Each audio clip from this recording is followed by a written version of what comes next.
তৃতীয় অধ্যায় কর্মযোগ। অর্জুন কহিলেন, হে জনার্দন, হে কেশব, যদি তুমি জ্ঞানকে কর্ম হইতে শ্রেষ্ঠ বলো, তবে কেন তুমি আমাকে আত্মীয়বধে নিয়োগ করিতেছ? কখনো কর্মের, কখনো বা জ্ঞানের প্রশংসা করিয়া তুমি যেন আমার বুদ্ধিকে মোহগ্রস্ত করিতেছ। অতএব কর্ম ও জ্ঞানের মধ্যে কোনটি শ্রেয় আমাকে ঠিক করিয়া বলো। শ্রী ভগবান বলিলেন, হে নিষ্পাপ অর্জুন, পূর্বে তোমায় আমি বলিয়াছি যে দুই প্রকারের নিষ্ঠা আছে, জ্ঞানীর পক্ষে জ্ঞানযোগ আর কর্মীর পক্ষে কর্মযোগ। কর্ম না করিয়া জ্ঞান হয় না, আবার চিত্তশুদ্ধি ছাড়া কর্মত্যাগে যে সিদ্ধি হইবে তাহাও নয়। কোনো লোকই ক্ষণমাত্রও কর্ম না করিয়া থাকিতে পারে না। সকলেই প্রকৃতির গুণের দ্বারা বশীভূত হইয়া কর্ম করে। যে ব্যক্তি কর্মে ইন্দ্রিয় সকলকে বাহিরে সংযত করিয়া ইন্দ্রিয়ের রূপাদির বিষয়গুলি মনে মনে চিন্তা করে, তাহাকে মিথ্যাচারী বলা হয়।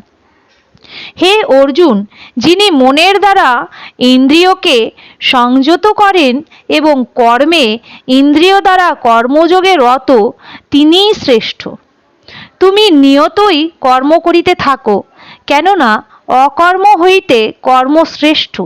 আর যদি কর্ম না করো, তাহা হইলে তোমার শরীর বাঁচে না।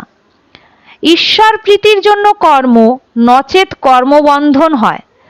অতএব হে অর্জুন, তুমি আসক্তি ত্যাগ করিয়া ঈশ্বরের প্রীতির জন্যই কর্ম করিয়া যাও। ব্রহ্মা সৃষ্টির প্রথমেই যজ্ঞসহ মানুষ সৃষ্টি করিয়া বলেন, এই যজ্ঞ করিয়া তোমাদের দিন দিন উন্নতি ও ইষ্ট হোক। এই যজ্ঞ দ্বারা তোমরা দেবতাদের সন্তুষ্ট করো, আবার তাহারও তোমাদের সুখী করুন। এইভাবে একে অন্যের উপকার করিলে উভয়ের মঙ্গল সাধিত হইবে। যজ্ঞে তৃপ্ত হইয়া দেবগণ তাহাদিগকে ইষ্টভোগ দেবেন। যে ব্যক্তি এই সকল ভোগ্য বস্তু দেবতাদের নিবেদন না করিয়া নিজে ভোগ করে, সে চোর। যজ্ঞাবিশিষ্ট অন্ন ভোজনকারী সর্বপাপ হইতে মুক্ত হইয়া থাকেন, কিন্তু যাহারা কেবল নিজের জন্য মন্ত্রপাঠ করেন, তাহারা শুধু পাপই ভোজন করেন। অন্ন হইতে জীব জন্মায়, বৃষ্টি হইতে নর জন্মায়, বৃক্ষ হইতে মেঘ জন্মায়, কর্ম হইতে যজ্ঞ জন্মায়। কর্ম বেদ হইতে এবং বেদ পরমেশ্বর হইতে জন্মিয়াছে। অতএব সর্বব্যাপী পরমেশ্বর সর্বদাই যজ্ঞে প্রতিষ্ঠিত আছেন। হে পার্থ, যে লোক এইভাবে প্রবর্তিত কর্মচক্রের অনুসারে না চলে, সে ইন্দ্রিয়বিলাসী হইয়া বৃথাই জীবন ধারণ করে। এ জগতে তাহার আর কোনো কর্মের প্রয়োজন নাই। কর্ম না করিলেও তাহার কোনো পাপ পুণ্য নাই। আবার মুক্তির জন্য তাহাকে কাহারও দ্বারস্থ হইতে হয় না। অতএব সর্বদা ফলের আশা ছাড়িয়া করণীয় কার্য করিয়া যাও, কারণ ফলাসক্তিহীন ব্যক্তি মুক্তি লাভ করে।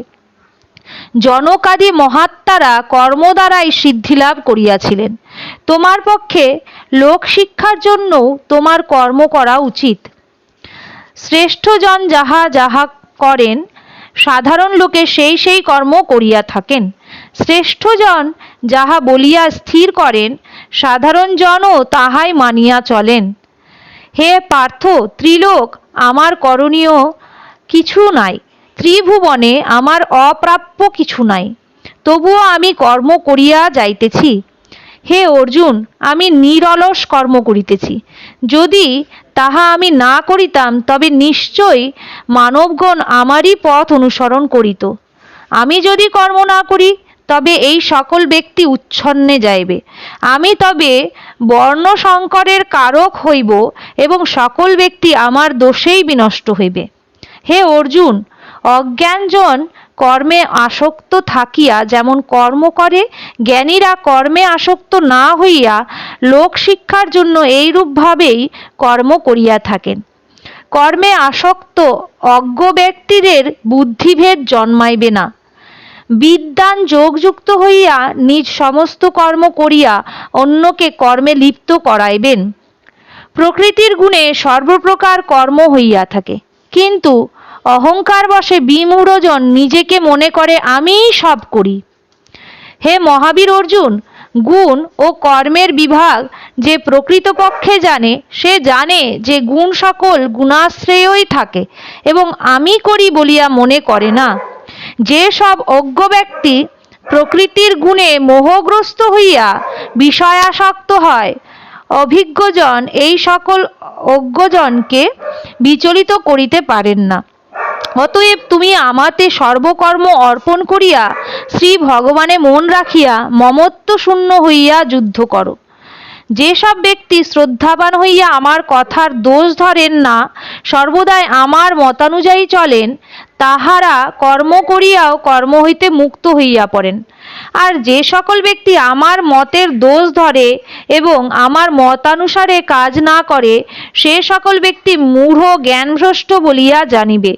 জ্ঞানবান ব্যক্তিও নিজের স্বভাব অনুযায়ী কার্য করেন। সকল জীবই নিজ নিজ স্বভাব অনুযায়ী চলেন। তখন ভয়কে দমন করিলেই বা কি হইবে? স্বভাবই বলবান। সকল ইন্দ্রিয়েরই রূপাদি বিষয়ে আসক্তি ও দ্বেষ সৃষ্টি হয়। এই উভয়েরই বশীভূত হওয়া অনুচিত। ইহারা জীবের পরম শত্রু।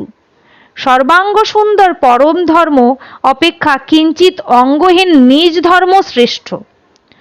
পরধর্ম অপেক্ষা নিজ ধর্ম সর্বদাই শ্রেষ্ঠ। স্বধর্মে নিধন শ্রেয়, পরধর্ম হয় ভয়াবহ। অর্জুন জিজ্ঞাসা করিলেন, হে কৃষ্ণ, মানুষ পাপ করিতে ইচ্ছা না করিলেও কে তাহাকে বলপূর্বক পাপ করায়? ভগবান শ্রীকৃষ্ণ বলিলেন, একটি কাম আর একটি ক্রোধ, ইহা রজগুণ হইতে জন্মে। কামই বাধা পাইলে ক্রোধের উদ্রেক হয়। কাম চির অতৃপ্ত আর ক্রোধ অতি উগ্র। যেমন ধূপ অগ্নিকে, ময়লা দর্পণকে, চর্মগর্ভের শিশুকে ঢাকা দিয়া থাকে, তেমনি কামও এই জ্ঞানকে ঢাকিয়া রাখে। হে অর্জুন, এই কাম মানবের শত্রু, ইহাকে সন্তুষ্ট করা যায় না। উহা অগ্নির মতো তাপ দিয়া জ্ঞানকে ঢাকিয়া রাখে। ইন্দ্রিয়, মন আর বুদ্ধি এই তিনটি কামের আশ্রয়। ইহাদের দ্বারা কাম জ্ঞানকে ঢাকিয়া মানবকে মোহগ্রস্ত করিয়া রাখে। অতএব হে অর্জুন, তুমি সকলের আগেই ইন্দ্রিয় দমন করিয়া এই দুষ্ট কামকে নষ্ট করো, কারণ এই কাম মানবের জ্ঞান ও বিজ্ঞানকে নষ্ট করিয়া দেয়। শরীরের চাইতে ইন্দ্রিয় শ্রেয়, ইন্দ্রিয়ের চাইতে মন শ্রেয়, মনের চাইতে বুদ্ধি শ্রেয়, যিনি বুদ্ধির চাইতে শ্রেয় তিনিই আত্মা। হে মহাবীর অর্জুন, আত্মা যে বুদ্ধির চাইতে শ্রেয়, এই কথা জানিয়া বুদ্ধির সাহায্যে মনকে স্থির করিয়া এই ভয়ঙ্কর মহাশত্রু কামকে নাশ করো। ইতি কর্মযোগ নামক তৃতীয় অধ্যায়।